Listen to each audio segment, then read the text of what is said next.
Antonio Pérez convino con Enrique IV de Francia la invasión de Aragón y de Cataluña.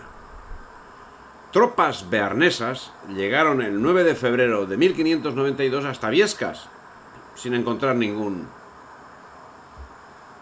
estorbo. Los hugonotes quemaban las iglesias y saqueaban lo que podían, pero el pueblo se alzó en armas contra los invasores. El ejército español hizo su aparición el día 22.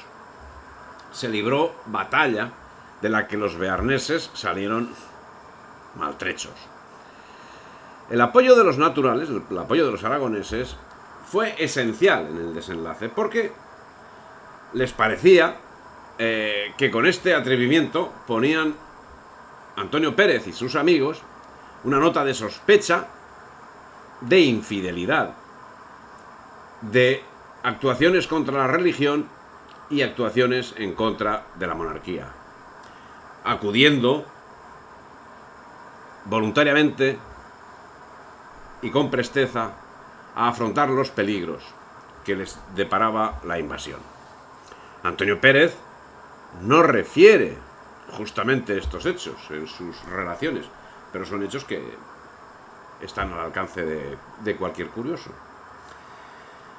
Y es que Antonio Pérez había permanecido en Zaragoza hasta el 10 de noviembre de 1591, 2 días antes de la entrada de Alonso de Vargas. Y ya en Francia estaba resuelto a vengarse del rey y se apresuró a ofrecer sus servicios a Enrique IV de Francia y a Isabel de Inglaterra, que lógicamente lo recibieron con los brazos abiertos. Y el antiguo secretario de Estado informaba al pormenor de la situación de España, de sus recursos, de sus flaquezas y principalmente de los medios de combatir a España. Durante su primera estancia en Londres, allá por el año 1594, escribió y publicó sus relaciones con un seudónimo como Rafael Peregrino, dedicando su obra al conde de Essex y enviando los primeros ejemplares de ella a Burghley, a Southampton, a Montreuil, a Harris y a otros muchos personajes de la corte de la reina de Inglaterra. Este libro tuvo un éxito enorme y multitud de ediciones en Inglaterra y en Francia. La facilidad de escritura, la capacidad literaria y la alteza del pensamiento competían con el interés que despertaba la materia. Antonio Pérez añadía las acusaciones de Orange, de los Países Bajos, los amores de Felipe II, los supuestos amores de Felipe II con la princesa de Éboli, y el hecho de haber sido el rey quien dio la orden de degollar al príncipe don Carlos. Las memorias del desterrado, escribe Bradley, escritas con una elegancia desconocida en aquel tiempo, permitieron por vez primera a Europa, ávida de sensacionalismos, lanzar una mirada indiscreta en los asuntos internos de la corte española, y hasta mediados del pasado siglo, del XX, se consideraron las relaciones como fuentes históricas y a su autor como un mártir político. En 1600 escribió sus máximas políticas para Enrique IV de Francia, que serían, según indica el mismo, muy útiles a esta monarquía, aplicándolas según el tiempo y las circunstancias. Bien, estas máximas políticas son unos consejos que resultaban de interés para el buen gobierno. Enrique IV comprendió de inmediato la utilidad que le reportarían las gestiones encaminadas a dar unidad e impulso a cualquier empresa contra España. Lo recibió así y desde luego a su servicio como maestro de lengua española, y tomó a cargo el viático hasta Londres, haciéndole acompañar por Vidasme y por Chartres, portadores de cartas autógrafas en las que hacía a la reina Isabel recomendación expresa en relación a lo que podía prometerse de las revelaciones del exministro. siendo que la utilización de las mismas podía servir a sus intereses, y pedía le despachara para emplearlo él con utilidad de las dos coronas. Entretanto, las Cortes de Tarazona, convocadas por Felipe II, limaron las asperezas que habían posibilitado el fortalecimiento de Antonio Pérez, y dejó prácticamente igual el resto, tras lo cual publicó una amnistía general con excepciones. En las Cortes se acordó que a partir de ese momento el Justicia fuese declarado amovible, además de ser proveído el cargo por el rey. También se condenaba a muerte a quien convocase al pueblo para enarbolar la defensa de las libertades forales.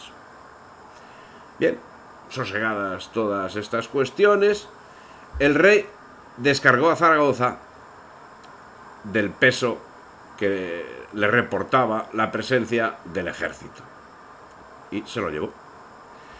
A diferencia de los justicias del siglo XVI, los sucesores de Lanuza tuvieron una formación jurídica y fueron, como se ha señalado por bastantes autores, fueron letrados aragoneses curtidos en el servicio a la monarquía durante largos años de permanencia en los órganos reales y previamente nombrados caballeros por el rey. Pero, como todo puede ser visto desde diferentes ángulos, veamos cómo relata la historia negra el hecho de la amnistía. Dice: amnistiaba a todo el mundo menos a los eclesiásticos y frailes que habían tomado parte en los alborotos de Zaragoza y debían caer bajo la justicia de la Inquisición, ni a los letrados que hubiesen declarado que se podía legalmente rechazar el ejército castellano, ni a los capitanes que hubiesen ido a combatirle mandando sus compañías, ni a los alféreces que hubiesen levantado banderas contra él, ni además 119 personas, entre las que se contaban Antonio Pérez, Juan de Torrellas Bardají, yerno del conde de Sástago, Pedro de Bolea, primo del conde de Fuentes y abuelo de los condes de Aranda, Felipe de Castro Cervellón, de la casa de los condes de Boil, Pedro de Sesé, hijo de Miguel y padre de don José, barón de Cerdán, que fue después virrey de Aragón, Juan de Moncayo, Manuel de Lope, don Juan Agustín, don Dionisio de Eguaras, Gil de Mesa y muchos otros hidalgos, religiosos, escribanos, procuradores, abogados, mercaderes, artesanos y labradores. Personas algunas de las cuales, pasados no los años, sino los siglos ya en el siglo XVIII y sobre todo en el siglo XIX, pues la verdad es que tendrían una tristísima actuación que siempre fue en contra de España. Alguno de ellos, digo. Recordemos el total de sentencias ya señalado. Aparte, los máximos responsables, por su parte, el Santo Oficio realizó el 20 de octubre de 1592 un auto de fe para condenar a 74 vecinos de Zaragoza que habían participado en la revuelta. 8, como hemos ya manifestado, fueron quemados y el resto fue castigado físicamente, condenados a galeras u obligados a pagar fuertes multas. Capítulo que la leyenda negra duplica en su contabilidad relatada anteriormente. Y condenando a muerte por su cuenta y riesgo a todos los juzgados. Bueno, es la actitud que acostumbra a tener la leyenda negra, que no admite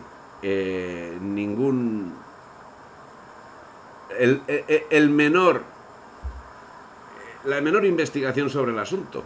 Si solo consiste en mirar la información enorme dejada por la Inquisición, donde está todo pormenorizado. Así, bueno, aseguran a 79 condenados a muerte, además de las censuras infamatorias pronunciadas contra muchos acusados, los cuales debían rehabilitarse públicamente con una vela en la mano el día que se celebrase el solemne auto de fe. Bien, la imaginación de los novelistas, conocidos como historiadores, europeos que confeccionaron la leyenda negra contra España, mostraron en este capítulo su gran capacidad inventiva, que con tanta gracia prodigaría desde entonces, convirtiéndose además en grandes defensores de las libertades de cualquier sector español que les pareciese a ellos oportuno, fuesen los fueros de Aragón, los investigados por la Inquisición o los indígenas americanos, con el único objetivo de tapar las masacres, es así históricamente constatables, que sus respectivos estados cometían de forma verdadera, asidua y nunca inventada. Y por supuesto tampoco divulgada. Mientras, Antonio Pérez iba vendiendo los secretos de España, primero en Francia e inmediatamente en Inglaterra, donde por supuesto tenía un caluroso recibimiento por parte de la reina Isabel, declarada enemiga de España y de lo español. El pabellón de España no cabía en los mares con las flámulas inglesas y era necesario que pereciese el uno para dejar a las otras tranquilo y floreciente imperio. Si te ha gustado el vídeo, dale me gusta, difunde y suscríbete al canal.